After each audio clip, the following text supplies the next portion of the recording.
ओम नमो भगवते वासुदेवाय। सबसे पहले आप सभी को कामदा एकादशी की शुभकामनाएं। आज चैत्र मास के शुक्ल पक्ष की एकादशी है। आज हम लोग एकादशी व्रत की कथा को सुनेंगे। कथा को पूरा सुनिएगा, आधी अधूरी कथा सुनने से नुकसान होता है और अनेक प्रकार के परेशानियों का सामना करना पड़ता है, इसलिए कथा को पूरा सुनिएगा। अब कथा प्रारंभ करते हैं। धर्मराज युधिष्ठिर कहने लगे कि हे भगवान, मैं आपको कोटि कोटि नमस्कार करता हूँ।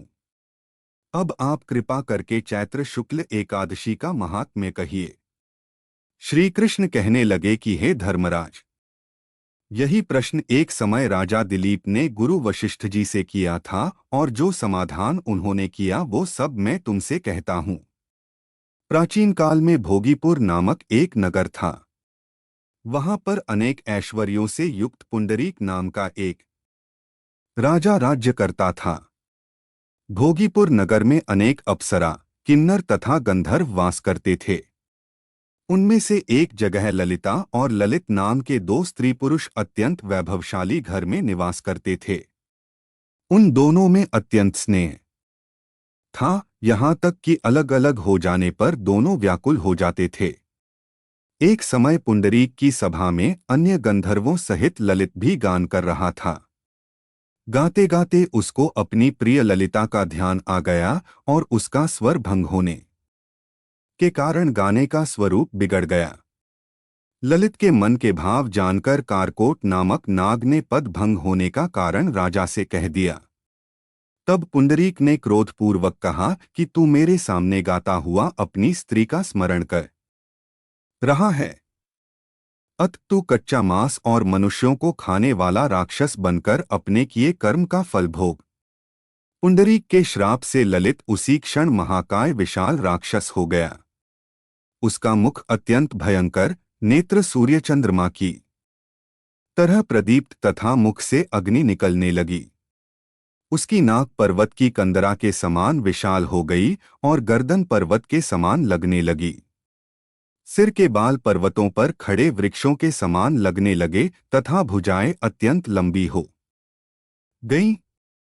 कुल मिलाकर उसका शरीर 8 योजन के विस्तार में हो गया। इस प्रकार राक्षस होकर वह अनेक प्रकार के दुहख भोगने लगा।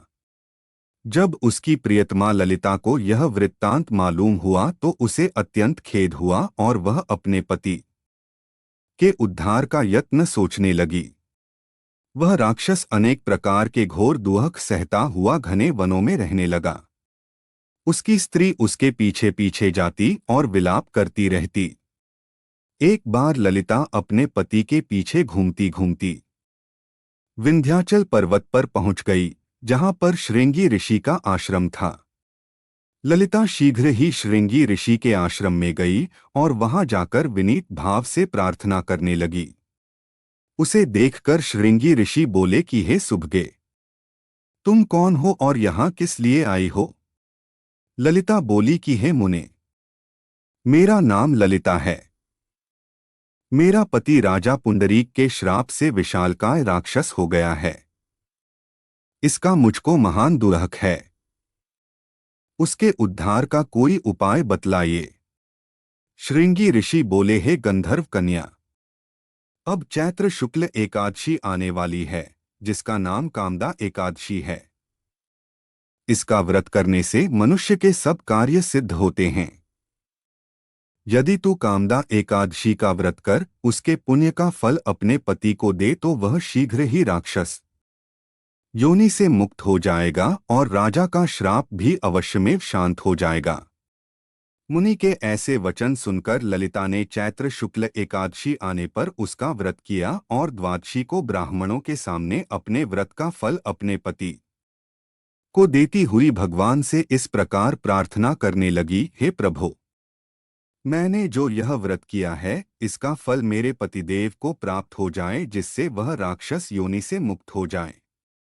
एकादशी का फल देते ही उसका पति राक्षस योनि से मुक्त होकर अपने पुराने स्वरूप को प्राप्त हुआ। फिर अनेक सुंदर वस्त्राभूषणों से युक्त होकर ललिता के साथ विहार करने लगा।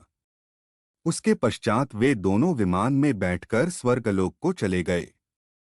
वशिष्ठ मुनि कहने लगे कि हे राजन, इस व्रत को विधिपूर्वक करने से समस्त पाप नाश हो जाते हैं तथा राक्षस आदि की योनि भी छूट जाती है। संसार में इसके बराबर कोई और दूसरा व्रत नहीं है। इसकी कथा पढ़ने या सुनने से वाजपेय यज्ञ का फल प्राप्त होता है। अब हम लोग तुलसी चालीसा और आरती को सुनेंगे। जय जय तुलसी भगवती सत्यवती सुखदानी। नमो नमो हरि प्रेसी श्री वृंदा गुणखानी। श्री हरि शीश बिरजनी देहो अमरवर अम्ब। जनहित हे वृंदावनी अब न करहु विलंब। धन्य धन्य श्री तुलसी माता, महिमा अगम सदा श्रुति गाता। हरि के प्राणहु से तुम प्यारी, हरि ही हेतु कीन हो ताप भारी। जब प्रसन्न है दर्शन दीन हेयो, तब कर जोरी विनय उस कीन हेयो। हे भगवंत कंत मम होहूं, दीन जानी जनी छाड़ा हूँ छोहू। सुनी लक्ष्मी तुलसी की बानी, दीन हो श्राप कध पर आनी। उस अयोग्य वर मांगन हारी, होहु विटप तुम जड़ तनुधारी। सुनी तुलसी ही श्रपियो तेहिन ठामा, करहु वास तुहु नीचन धामा। दियो वचन हरि तब तत्काला, सुनहु सुमुखी जनी होहु बिहाला। समय पाई भौर औ पाती तोरा, पुजिहो आस वचन सत मोरा। तब गोकुल मह गोप सुदामा, तासु भई तुलसी तुबामा। कृष्ण रास लीला के माही, राधे शक्यो प्रेम लखी नाही। दियो श्राप तुलसेह तत्काला, नर लोक ही तुम जन्महु बाला। यो गोप वह दानव राजा, शंखचूड नामक शिर ताजा। तुलसी भई तासु की नारी, परम सती गुण रूप अगारी। अस द्वै कल्प बीत जब गयऊ, कल्प तृतीय जन्म तब भयऊ। वृंदा नाम भयो तुलसी को, असुर जलंधर नाम पति को। करी अति द्वंद अतुल बलधामा, लीन्हा शंकर से संग्राम। जब निज सैन्य सहित शिव हारे, मरही न तब हर हरि ही पुकारे। पतिव्रता वृंदा थी नारी, को न सके पति ही संहारी। तब जलंधर ही भेष बनाई, वृंदा ढिग हरि पहुँचो जाई। शिव हित लही करी कपट प्रसंगा, कियो सतीत्व धर्म तो ही भंगा। भयो जलंधर कर संहारा, सुनी उर शोक उपारा। तिही क्षण दियो कपट हरिटारी, लखी वृंदा दुहक गिरा उचारी। जलंधर जस हत्यो अभीता, सोई रावण तस हरि ही सीता। अस प्रस्तर सम हृदय तुम्हारा, धर्म खंडी मम पति ही संहारा। यही कारण लही श्राप हमारा, होवे तनु पाषाण तुम्हारा। सुनी हरि तुरत ही वचन उचारे, दियो श्राप बिना विचारे। लख्यो न निज करतूती पति को, छलन चाहियो जब पार्वती को। जड़मती तुहु अस हो जड़ रूपा, जग मह तुलसी विटप अनुपा। भगव रूप हम शालिग्रामा, नदी गंड की बीच ललामा।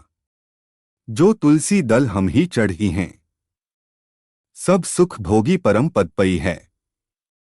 बिनु तुलसी हरि जलत शरीरा, अतिशय उठत शीश उर पीरा। जो तुलसी दल हरि शिरधारत, सो सहस्त्र घट अमृत दारत। तुलसी हरि मन रंजनी हारी, रोग दोष दुहक भंजनी हारी। प्रेम सहित हरि भजन निरंतर, तुलसी राधा में नाही अंतर। व्यंजन हो 56 प्रकारा, बिनु तुलसी दल न हरि ही प्यारा। सकल तीर्थ तुलसी तरु छाही, लेहत मुक्ति जन संशय नाही। कवि सुंदर एक हरि गुण गावत, तुलसी ही निकट सहस गुण पावत। बसत निकट दुर्बासा धामा, जो प्रयास ते पूर्व ललामा। पाठ कर ही जो नित नर नारी, हो ही सुख भाषी त्रिपुरारी। तुलसी चालीसा पढ़ी तुलसी तरु ग्रहधारी। दीपदान करी पुत्र फल पावही बंध्यहु नारी। सकल दुख दरिद्र हरि हार हुए परम प्रसन्न। आशय धन जन लढ़ी ग्रह बसी पूर्णा अत्र। लाही अभिमत फल जगत मह लाही पूर्ण सब कांग। जेई दल अर्पही तुलसी तन्ह सहस बसही हरीरा। तुलसी महिमा नाम लख तुलसी सूत सुखरां। मानस 40 रच्यो जग में है तुलसीदास। आरती जय जगदीश हरे स्वामी। जय जगदीश हरे। भक्तजनों के संकट क्षण में दूर करे जो ध्यावे फल पावे दुख बिन से मन का। सुख संपत्ति घर आवे कष्ट मिटे तन का। जय जगदीश हरे मात पिता तुम मेरे शरण गहूँ किसकी। तुम बिनु और न दूजा आस करूं। जिसकी जय जगदीश हरे तुम पूरन परमात्मा। तुम अंतर्यामी पारब्रह्म परेमेश्वर तुम सबके स्वामी। जय जगदीश हरे तुम करुणा के सागर तुम पालन करता। मैं मूर्ख खल कामी कृपा करो भरता। जय जगदीश हरे तुम होए अगोचर सबके प्राणपति। किस विधि मिलूं दयामय तुमको मैं कुमति। जय जगदीश हरे दीनबंधु दुख हरता तुम ठाकुर मेरे। अपने हाथ उठाओ द्वार पड़ा तेरे। जय जगदीश हरे विषय विकार मिटाओ पाप हरो देवा। श्रद्धा भक्ति बढ़ाओ संतन की सेवा। जय जगदीश हरे तन मन धन और संपत्ति सब कुछ है तेरा। तेरा तुझको अर्पण क्या लागे मेरा। जय जगदीश हरे जगदीश्वर जी की आरती जो कोई नर गावे। कहत शिवानंद स्वामी मनवांछित फल पावे। जय जगदीश हरे। तो भक्तजनों अगर कथा पसंद आई हो तो वीडियो को लाइक सब्सक्राइब शेयर